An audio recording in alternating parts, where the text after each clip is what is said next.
आज हम लोग डिस्कस करने जा रहे हैं एनसीईआरटी का exercise number 7.1 integrals of the form f a x plus b. ध्यान से समझेंगे, अगर हम लोग एफ एक्स का इंटीग्रेशन कर रहे हैं और वो जी एक्स आ रहा है, तो जब हम लोग f a x plus b का इंटीग्रेशन करेंगे तो वो g a x plus b और जो एक्स का कोफिशियंट है ए वो इसके डिनोमिनेटर में आ जाएगा। ध्यान से समझेंगे, यहाँ पे ए एक्स प्लस बी जो है वो हमारा एक लीनियर टर्म होना चाहिए। ए एक्स प्लस बी जो है हमारा एक लीनियर टर्म होना चाहिए। अगर ए एक्स प्लस बी हमारा लीनियर नहीं हुआ, for example a x square plus b हुआ, तो इस चीज़ को हम लोग जो अप्लाई कर रहे हैं यहाँ पर, इसका कोएफिशिएंट को डिनोमिनेटर में लिख रहे हैं, वो नहीं लिखेंगे। वहाँ पर फिर हम लोग इंटीग्रेशन बाय सब्स्टिट्यूशन का हेल्प लेंगे और वहाँ पर सवाल का फॉर्मेट कुछ दूसरा होगा। तो यहाँ पर एक्सरसाइज 7.1 में हम लोग क्वेश्चन नंबर 1 to 6 डिस्कस करने जा रहे हैं। यहाँ पर जो भी सवाल मिलेगा बस हम लोग को यहाँ पर इसी चीज को अप्लाई करना है कि यहाँ पर हम लोग x को रिप्लेस कर रहे हैं ए एक्स प्लस बी से, मतलब किसी लीनियर टर्म से रिप्लेस कर रहे हैं।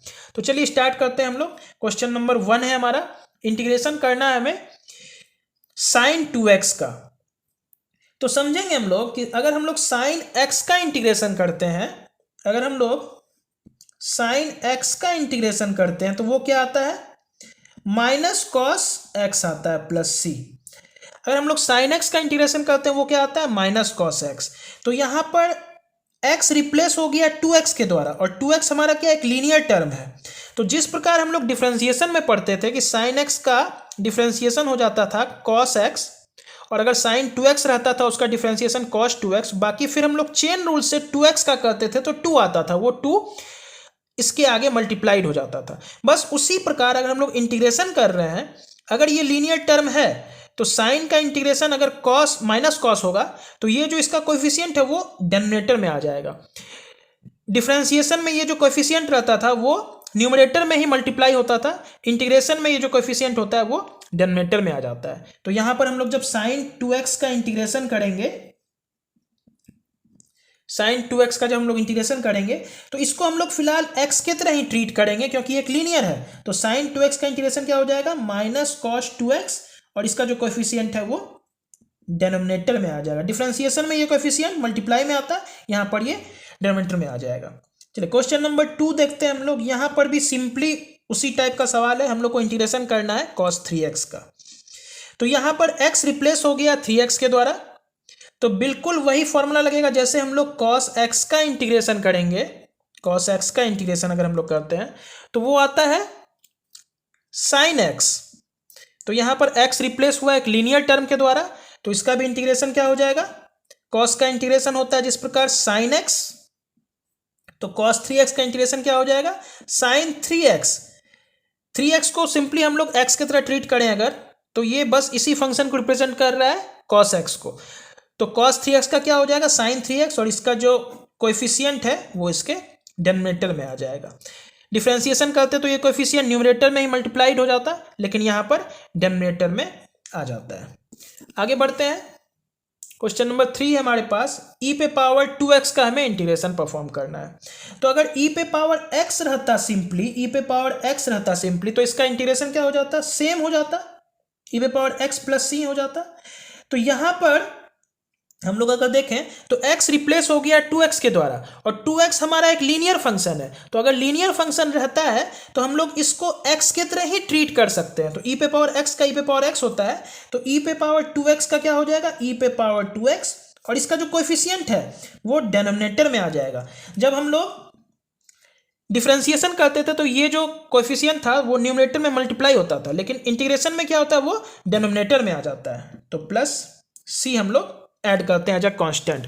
यहाँ पर हम लोग ध्यान से समझेंगे, अगर इस फंक्शन को वापस से हम लोग इंटीग्रेट करें, ये जो डिफरेंशिएट करें, ये जो इंटीग्रेशन आया है इसको अगर हम लोग वापस से डिफरेंशिएट करेंगे तो हम लोग को वापस यही फंक्शन मिल जाएगा। करके देखते हैं एग्जाम्पल के लिए, अगर ये जो फंक्शन है इसको अगर हम लोग वापस से डिफरेंशिएट करें तो e पे पावर 2x का क्या हो जाएगा, e पे पावर 2x, ये कांस्टेंट तो बाहर ही रहेगा, और इसका जो कोएफिशिएंट है वो मल्टीप्लाई में आता है चेन रूल से, तो 2 कट जाएगा, तो वापस से e पे पावर 2x आ जाएगा।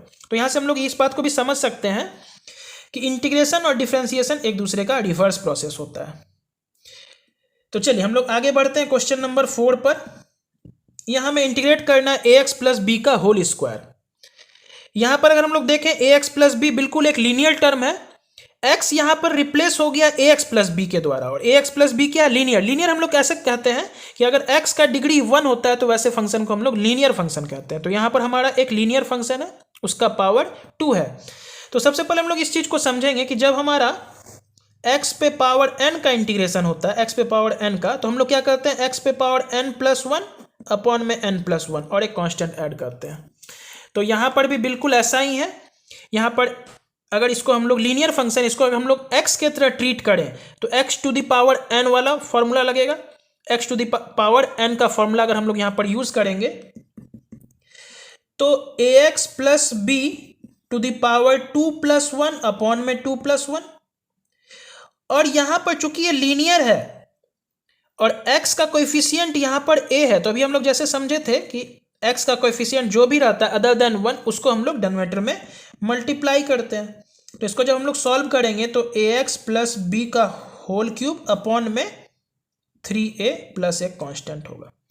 वापस से अगर इस फंक्शन को हम लोग डिफरेंशिएट करते हैं तो बिल्कुल यही फंक्शन हमारा जो ओरिजिनल था वो आ जाएगा। तो यहां से हम लोग ये भी समझ सकते हैं कि इंटीग्रेशन और डिफरेंशिएशन एक दूसरे का रिवर्स प्रोसेस होता है। करके देखते हैं हम लोग।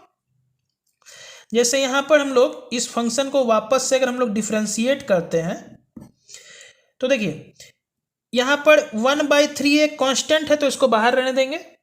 ax प्लस बी का होल क्यूब है तो सबसे पहले चेन रूल से हम लोग पावर का करेंगे 3ax प्लस बी का होल स्क्वायर हो जाएगा,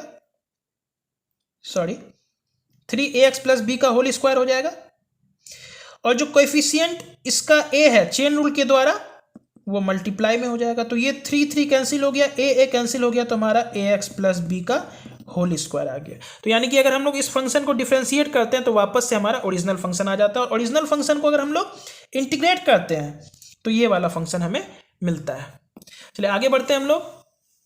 क्वेश्चन नंबर 5 देखते हैं। क्वेश्चन नंबर 5 में हमें इंटीग्रेट करना है sin 2x माइनस 4 इंटू ई पे पावर 3x का। तो सबसे पहले इस दोनों फंक्शन को हम लोग सेपरेट करेंगे, क्योंकि हम लोग जानते हैं इंटीग्रेशन अगर एडिशन या सब्सट्रैक्शन में एक या एक से ज़्यादा फंक्शन रहता है तो उसको हम लोग अलग अलग लिख सकते हैं। तो सबसे पहले sin 2x को हम लोग अलग लिखेंगे dx माइनस कांस्टेंट है, कांस्टेंट बाहर निकल जाता है। फॉर एग्जांपल जैसे हम लोग डिफरेंशिएशन में पढ़ते हैं, डिफरेंशिएशन में भी कांस्टेंट को हम लोग बाहर रख देते थे, उसी प्रकार यहाँ भी हम लोग कांस्टेंट को बाहर रख देंगे। तो sin 2x यहाँ पर हम लोग 2x को x के तरह ही ट्रीट करेंगे, और हम लोग जानते हैं sin 2x का इंटीग्रेशन क्या होता है, sin x का इंटीग्रेशन क्या होता है, माइनस कॉस x। उसी प्रकार sin 2x का इंटीग्रेशन क्या हो जाएगा, माइनस कॉस 2x, और इसका जो भी कोएफिशिएंट है वो डिनोमिनेटर में आ जाएगा। जिस प्रकार डिफरेंशिएशन में sin 2x का अगर हम लोग डिफरेंशिएशन करते थे तो cos 2x, और जो कोएफिशिएंट होता था चेन रूल के द्वारा वो मल्टीप्लिकेशन में आता था। यहाँ पर इंटीग्रेशन में ये जो कोएफिशिएंट होता है वो डिवाइड हो जाता है, और sin 2x को यहाँ बिल्कुल हम लोग sin x की तरह ट्रीट कर सकते हैं, क्योंकि ये हमारा एक लीनियर फंक्शन है। तो जब भी लीनियर फंक्शन रहता है तो हम लोग जो sin x का फॉर्मूला होता है उसी पर इसको हम लोग अप्लाई कर सकते हैं। माइनस का साइन देंगे, 4 हमारा कांस्टेंट है, e पे पावर 3x का वही होगा, क्योंकि हम लोग जानते हैं e पे पावर x का e पे पावर x होता है। तो e पे पावर 3x एक लीनियर टर्म है, तो इसको भी हम लोग x की तरह ट्रीट करेंगे, तो e पे पावर 3x का e पे पावर 3x हो जाएगा, और इसका जो भी कोएफिशिएंट है वो डिनोमिनेटर में आ जाएगा, और एक कांस्टेंट ऑफ इंटीग्रेशन हम लोग ऐड करेंगे। अगर ये जो फंक्शन हमारा आया है इसको अगर हम लोग डिफरेंशिएट करेंगे तो वापस से हमारा ओरिजिनल फंक्शन जो इंटीग्रेट करना था वो आ जाएगा। आगे बढ़ते हैं हम लोग। क्वेश्चन नंबर 6, इंटीग्रेट करना है हमें 4e पे पावर 3x प्लस 1 को।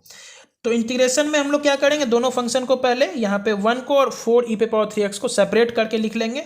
4 हमारा कांस्टेंट है तो बाहर निकाल सकते हैं, प्लस 1 हमारा कांस्टेंट है, अंदर भी रख सकते हैं बाहर भी रख सकते हैं, कोई फर्क नहीं पड़ता है, dx। e पे पावर 3x है तो 3x को हम लोग x के तरह ट्रीट करेंगे क्योंकि हमारा एक लीनियर है, तो e पे पावर 3x का e पे पावर 3x होगा, क्योंकि e पे पावर x का e पे पावर x होता है। उसी प्रकार e पे पावर 3x का e पे पावर 3x हो जाएगा, और जो भी कोएफिशिएंट है वो डिवाइड में आ जाएगा। 1 का इंटीग्रेशन x होता है और एक कांस्टेंट हम लोग ऐड करते हैं। तो आज का लेक्चर बस हमारा यहीं तक रहता है। नेक्स्ट लेक्चर में हम लोग क्वेश्चन नंबर 7 से आगे सॉल्व करेंगे। Thank you.